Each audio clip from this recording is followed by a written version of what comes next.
Hello दोस्तों, a very good morning. बहुत बहुत स्वागत है आपका आज की ताजा खबर में। एक नए हफ्ते की शुरुआत इस एपिसोड से हम करने वाले हैं। तो शुरू करते हैं जल्दी से ग्लोबल इकोनॉमी के साथ। तो ग्लोबल इकोनॉमी की सबसे पहली न्यूज है इनफैक्ट फ्राइडे को जो यूएस मार्केट्स में हुआ उसके बारे में। तो पिछले हफ्ते में जब से फेडरल रिजर्व की मीटिंग हुई एंड उन्होंने रेट्स अनचेंज्ड रखे हैं, तब से बॉन्ड मार्केट के यील्ड्स थोड़े से घटने शुरू हो गए हैं। उसी के साथ उसी के चलते फ्राइडे को यही दिखा कि स्टॉक्स जो है यूएस के जो स्टॉक मार्केट है वो थोड़ा सा बढ़ने लगा। डॉलर एंड जो यील्ड्स है यूएस बॉन्ड के जो यील्ड्स है वो गिरते हुए नजर आए। एंड उसके बाद जो डेटा आया कि यूएस का जो जॉब मार्केट है वो थोड़ा सा सॉफ्टन हो गया है। इसका मतलब ये है कि जो बढ़ते हुए interest rates US federal reserve ने रखे थे उसके जैसे एम्प्लॉयमेंट के नंबर्स अनएम्प्लॉयमेंट के नंबर्स थोड़े से ऑन अ सॉफ्टर साइड है, मतलब थोड़ी सी अनएम्प्लॉयमेंट ज्यादा बढ़ रही है। तो इससे ये इंडिकेशन आता है कि ये डेटा देखकर मार्केट ये एक्सपेक्ट कर रहा है कि US federal reserve again rate hike नहीं करेगा, क्योंकि उसके जो डाइवर्स इफेक्ट्स है वो इकोनॉमी पर दिखने शुरू हो गए हैं। तो ऑलरेडी मार्केट इस चीज को फैक्टर करने लगा है कि हम फेडरल रिजर्व है वो एक पीक इंटरेस्ट रेट्स पर पहुंच चुका है। And because markets are generally forward looking, तो उसके चलते उसके रिएक्शंस आने लगे हैं कि जो बॉन्ड के यील्ड्स है वो घटने लग गए हैं एंड स्टॉक मार्केट्स में थोड़ा सा वहां का पैसा जो है वो डाइवर्ट होने लगा है। इसी के चलते यूएस स्टॉक मार्केट्स में काफी ऑप्टिमिज्म दिखा ऑन फ्राइडे। जो यूएस डॉलर है वो भी 6 वीक लो को चला गया। ऑब्वियस सी बात है, बॉन्ड्स पर अगर यील्ड्स कम मिलेंगे तो लोग ज्यादा यूएस बॉन्ड्स पे इन्वेस्ट करना प्रेफर नहीं करेंगे। They will try and shift their asset allocation to maybe some more riskier securities. And जो benchmark 10 year US treasury yield है that fell to a 5 week low on Friday. तो 5 हफ्तों में सबसे lowest yields US के 10 year treasury bond पर दिखे थे। ऑब्वियसली वेनेसडे को जो डिसीजन लिया था फेडरल रिजर्व ने उसके बाद ये सारी चीजें होने लगी है। तो ओवरऑल हमेशा इंडिकेशन मार्केट ये लेने की कोशिश करता है कि फेडरल रिजर्व ने जो कहा है उसको हम कैसे इंटरप्रेट करें। तो थोड़े बहुत इंडिकेशंस जो वर्ड्स उन्होंने यूज किए जेरोमी पॉवेल ने एंड जो भी सेंटेंसेस उन्होंने यूज किए उससे ये दिखने लगा है कि फेडरल रिजर्व शायद अब एक कांस्टेंट रेट रखने की ओर जाएगा and maybe in future they might think of rate cuts are still quite far away.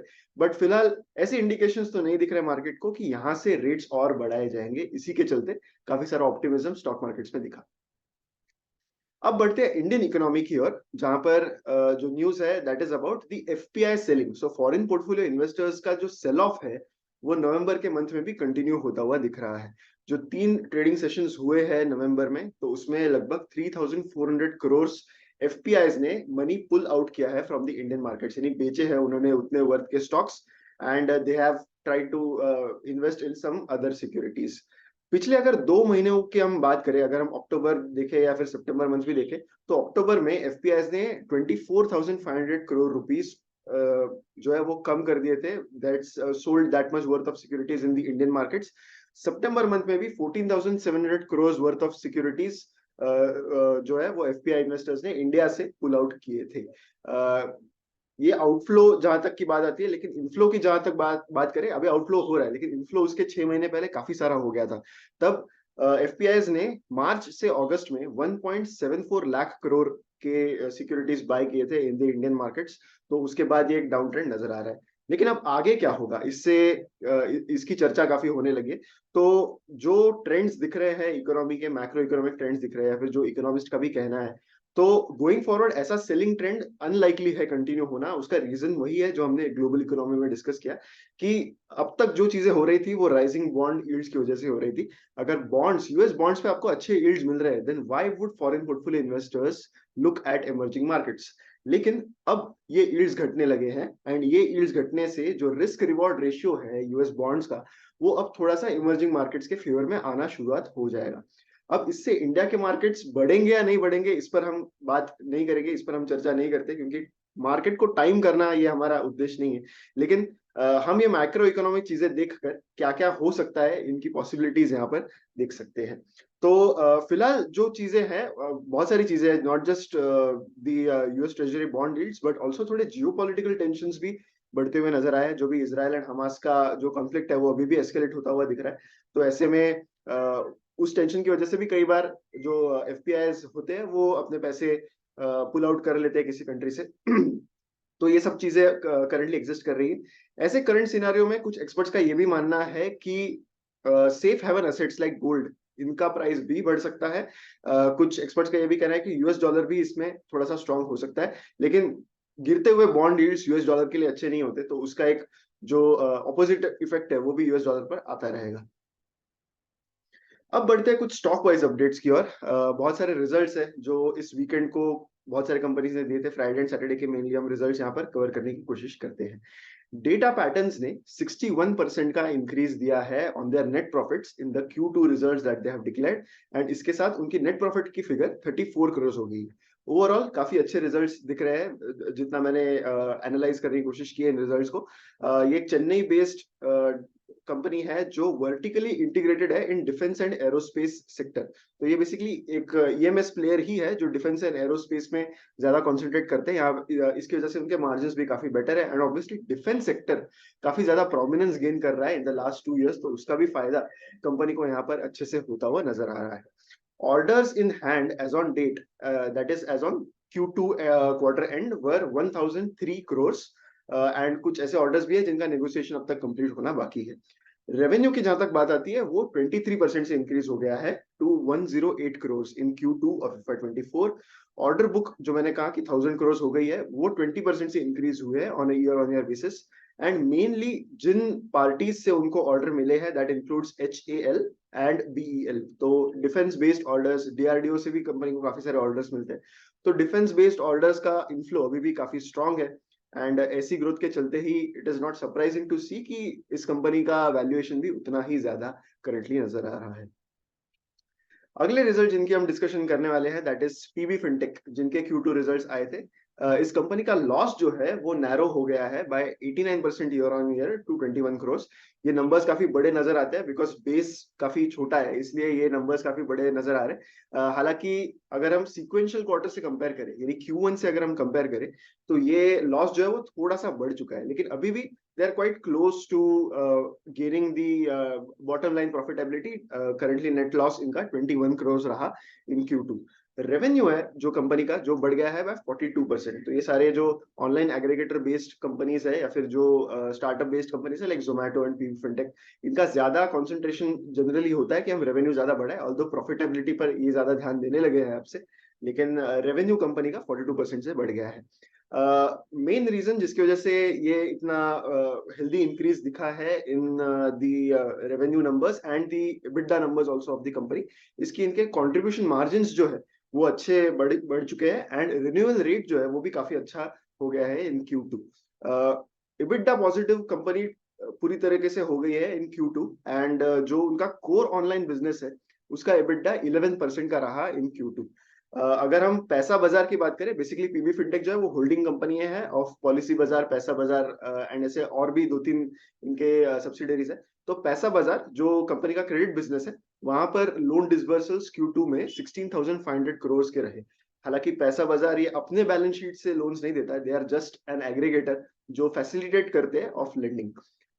And इसके अलावा पैसा बाजार ने around 6 lakh credit cards issue किए हैं ऑन एन एनुअलाइज्ड बेसिस। तो these are not the actual numbers, these are just annualized number of 6 lakh credit cards। एक और interesting company metropolis health care ने अपने Q2 रिजल्ट्स अनाउंस किए थे Saturday को, एंड उनका जो नेट प्रॉफिट है वो घट गया है by 12% to 35.5 crore. Overall these are quite subdued results. I don't think ये रिजल्ट उतना अच्छा रहा जितना lot of people might have expected, क्योंकि डॉक्टर लाल ने ऑलरेडी अपने रिजल्ट्स डिक्लेयर कर दिए थे। सो अभी सारा कंपैरिजन यही आएगा कि मेट्रोपोलिस वर्सेस डॉक्टर लाल कैसा पैन आउट हो रहा है। तो डॉक्टर लाल के कंपैरिजन में ऑब्वियसली ये रिजल्ट्स उतने अच्छे नहीं है। रेवेन्यू आया है अराउंड 309 करोड़ जो सिर्फ 2.7% से इंक्रीज हुआ है ऑन ईयर बेसिस। कंपनी का जो EBITDA है वो थोड़ा सा घट चुका है पिछले क्वार्टर में, यानी Q2 FY23 में ये 79 करोड़ था, एंड अब इस क्वार्टर में ये 74.8 करोड़ आया है। EBITDA मार्जिन भी थोड़ा सा घटता हुआ नजर आ रहा है, 24.3% का EBITDA मार्जिन कंपनी का रहा। एंड जो रेवेन्यू ग्रोथ थी, जो थोड़ी बहुत रेवेन्यू इनका ग्रो हुआ है, वो मेनली वॉल्यूम ग्रोथ की वजह से ही हुआ है, एंड स्ट्रॉन्ग कस्टमर एक्विजिशन करने की कोशिश कंपनी करता हुआ नजर आ रहा है। लेकिन मार्जिन डाइल्यूशन ज्यादा हो गया है कंपनी के लिए, मेनली इसका रीजन जो कंपनी ने बताया कि एक पीपीपी कॉन्ट्रैक्ट है, पब्लिक प्राइवेट पार्टनरशिप का एक कॉन्ट्रैक्ट जो है वो उसके लॉस की वजह से कंपनी जो है वो मार्जिन डाइल्यूशन देखता हुआ नजर आ रहा है। यही रीजन Q1 में भी कंपनी ने दिया था। लेकिन ऑब्वियसली बात है कि कंपैरिजन इसका होने वाला है with some of the bigger players like doctor Lal. तो उसके कंपैरिजन में like I said these are comparatively quite disappointing results for a diagnostic company, क्योंकि करंटली जो Q2 रिजल्ट्स आए थे इवन थायरोकेयर के केस में भी वो काफी बेटर आए थे compare to their previous quarters, लेकिन Metropolis has shown the growth in their bottom line in this quarter. Olectra green Tech एक और इंटरेस्टिंग कंपनी जिसका रिजल्ट आया था, उनका जो प्रॉफिट आफ्टर टैक्स है वो लगभग ट्रिपल हो गया है। लेकिन हालांकि हेडलाइंस हमेशा ट्रिपल कहते हैं, पर हमें ये ध्यान रखना होगा कि बेस इफेक्ट यहाँ पे बहुत ज्यादा प्ले कर रहा है। ट्रिपल होने के बाद भी इस क्वार्टर में ओलेक्ट्रा ग्रीन टेक का टोटल प्रॉफिट आफ्टर टैक्स रहा 19 crore, mainly because of higher revenues. इस क्वार्टर में मेनली उनकी जो व्हीकल डिलीवरी है वो काफी अच्छी इंक्रीज हो गई है, ऐसा मैनेजमेंट का कहना है। इस क्वार्टर में 154 इलेक्ट्रिक व्हीकल्स कंपनी ने डिलीवर किए against 111 vehicles that they delivered in Q2 of FY23। अब तक कंपनी ने टिल डेट 1437 इलेक्ट्रिक व्हीकल्स जो है वो डिलीवर किए हैं एंड स्ट्रॉन्ग डिमांड है। अभी भी कंपनी के पास टोटल नंबर ऑफ बस ऑर्डर्स करंटली 8208 यूनिट्स की है। तो ऑब्वियसली ऑर्डर बुक काफी स्ट्रॉन्ग है, लेकिन ये हमेशा हमें ध्यान रखना होगा कि आगे की विजिबिलिटी क्या है। अभी करंटली इलेक्ट्रिक बसेस का जो बढ़ता हुआ यूसेज है उसकी वजह से कंपनी को काफी फायदा हो रहा है, लेकिन management will always have to be proactive. एक बार ये जो ग्रोथ है वो अगर स्लो डाउन हो गई तो मैनेजमेंट को ये ध्यान रखना पड़ेगा कि आगे की ग्रोथ वो कैसे फ्यूल करे, बिकॉज उसी के बेसिस पर जो है इस कंपनी का वैल्यूएशन मार्केट में होगा।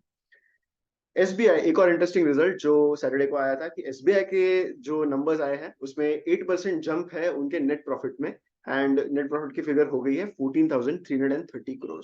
काफी डिसेंट रिजल्ट्स यहाँ पर पोस्ट किए हैं एसबीआई ने। नेट इंटरेस्ट इनकम की जहां तक बात आती है 39,500 करोड़ रहा इस बैंक के लिए for this quarter, which is a 12.3% increase. India की लार्जेस्ट बैंकर है एसबीआई, तो ऑब्वियसली इनके रिजल्ट्स पर हमेशा नजर होती है, बिकॉज बहुत सारे मायनों में ये इंडिया की बैंकिंग इंडस्ट्री को दर्शाने की कोशिश करता है। बिकॉज एक प्लेयर अगर इतना बड़ा होगा तो obviously that shows some flavour of what is happening in the banking sector. जहां तक असेट क्वालिटी की बात आती है, ग्रॉस एनपीए जो है they're at 2.55%, which is improved from 3.52 जो same quarter of last year में होता था। नेट एनपीए भी थोड़ा सा इंप्रूव हो गया है during this quarter. Credit growth जो है एसबीआई की वो जंप हो गई है by 12.39% on a year on year basis, and domestic advances बढ़ने की वजह से मेनली ये क्रेडिट ग्रोथ अच्छी बढ़ती हुई नजर आ रही है। आज कुछ की रिजल्ट्स हैं जिनको हम ट्रैक करने वाले हैं, and that includes some of the names like Varun beverages, Borosil renewables, Divi's labs and Nykaa. So ये कुछ की रिजल्ट्स हैं जिन पर हमारी आज नजर रहेगी। अब बढ़ते हैं हमारे फाइनल सेक्शन पे, यानी बिलीव इट और नॉट सेक्शन पर। तो पिछले साल FTX नाम की एक कंपनी जो बैंकरप्ट हो गई थी, ये बेसिकली क्रिप्टो करेंसी का एक्सचेंज था। एंड ये कंपनी बैंकरप्ट होने के बाद इसके जो फाउंडर थे जिन्हें SBF कहते हैं, सैम बैंकमैन फ्राइड, उनको अरेस्ट कर दिया गया था एंड रिसेंटली ही has been convicted to be guilty of fraud. तो बहुत सारी चीजों के एक्विजिशंस कंपनी पर थे, विच इंक्लूड्स थिंग्स लाइक कि कस्टमर का मनी यूज करके जो कस्टमर्स के पैसे थे उनके ट्रेडिंग अकाउंट्स में वो यूज किए कंपनी ने without authorisations, and they did a lot of things that were illegal. So this is just one among the lot of frauds that the company has been accused of. And कुछ crazy revelations हुए हैं about the kind of spends जो FTX ने किए थे। सो ये सारी चीजें हुई FTX की, लगभग 1 साल हो गया इस चीज को। तो उसके बाद कोर्ट ने कुछ इन्वेस्टिगेशंस किए एंड उसमें कुछ बहुत ही स्टार्टलिंग चीजें समझी है, जिससे हमें ये पता चलता है कि कैसे टाइप के स्पेंडिंग FTX कर रहा था to fund their lifestyle. And because crypto currency इतनी ट्रेंड में थी, and because they had a lot of things working for them right at that point of time, तो उन्होंने किस तरह से पैसे स्पेंड किए थे। FTX के 35 प्रॉपर्टीज थे बहामास में, जो यूएस के पास ही कैरिबियन आइलैंड्स में एक बहुत पॉपुलर हॉलिडे डेस्टिनेशन है। इसकी वैल्यू थी $256 मिलियन, जिसमें 5 कॉन्डोज थे। एंड SBF खुद एक ऐसे पेंटास में रहते थे जिसका वैल्यू $30 मिलियन था। कोर्ट के जो डॉक्यूमेंट्स है उसमें ये इंडिकेट हो रहा है कि FTX ने $15.4 मिलियन डॉलर्स के खर्चे सिर्फ लग्जरी अकोमोडेशंस में कर दिए थे in the Bahamas in just 9 months. And FTX ने एक एयरलाइन के साथ भी पार्टनर किया था अमेजोन के ऑर्डर्स जो थे वो मायामी डेपो से बहामास लाने के लिए, बिकॉज अमेजोन जो है वो बहामास में सर्विसिंग ऑफ ऑर्डर्स नहीं करता था। तो उस वजह से जस्ट बिकॉज ऑफ दैट उन्होंने एक एयरलाइन के साथ पार्टनर किया ताकि वो सारी चीजें वो बहामास लेके आए। For a lot of regulatory restrictions FTX ने अपना हेडक्वार्टर्स भी बहामास में ही रखा था। इसके अलावा एफटीएक्स ने डूर डैश, तो बेसिकली जैसे इंडिया में जोमेटो या फिर स्विगी है वैसे फूड डिलीवरी प्लेटफॉर्म है, तो डोर डैश के साथ एफटीएक्स ने लगभग $3.5 लाख जो है वो स्पेंड किए थे ऑन डोर डैश। एंड अभी भी door dash in fact is seeking around $46,000 from FTX right now, जो अब तक उनके पेंडिंग ड्यूज है। एंड फॉर्मर एम्प्लॉइज का ये क्लेम है कि एफटीएक्स यूएस जो था वो $200 का डेली फूड क्रेडिट्स अपने एम्प्लॉयज को देता था। इसके अलावा जो टाइप के रेम्यूनरेशंस एफटीएक्स के एग्जीक्यूटिव्स को मिलते थे वो भी काफी ज्यादा थे। तो ये सारी चीजें हमें अब कोर्ट के जो इन्वेस्टिगेशन है उससे सामने आ रही है। एंड इनफैक्ट ये सारी चीजें काफी सिमिलर लग रही है 2008 में जब बैंकिंग क्राइसिस आया था। तो जिस टाइप के इंसेंटिव्स बैंक्स को मिल रहे थे to push the home loans, this is quite similar to that here. And crypto currency में जैसा एक डाउनफॉल नजर आया इन द लास्ट 2 years, तो वो देखे इट्स नॉट सरप्राइजिंग कि ऐसे कुछ नाम सामने आ रहे हैं जो अब बैंकरप्ट हो चुके हैं। एंड अब पता चल रहा है कि उन्होंने किस टाइप की स्पेंडिंग, किस टाइप की स्प्लर्जिंग उन्होंने मार्केट में की थी। सो ये सारी चीजें मुझे काफी ऐसे लायक लगी कि मैं इस सेक्शन में, बिलीव इट और नॉट सेक्शन में आपके साथ शेयर करूं। तो that was it for today's video. अगर आपको वीडियो अच्छा लगा है तो लाइक जरूर कीजिए, कमेंट में मुझे बताइए कि वीडियो कैसा था, एंड शेयर भी कीजिए विद मैक्सिमम पीपल। हमारी वेबसाइट investjudgment.in को चेक करना बिल्कुल मत भूलिए, बहुत ही अच्छे फाइनेंस रिलेटेड प्रोडक्ट्स है आपके लिए। तो मैं आशा करता हूँ कि आप वो जरूर चेक करेंगे। मिलते हैं अगले वीडियो में। Thank you so much.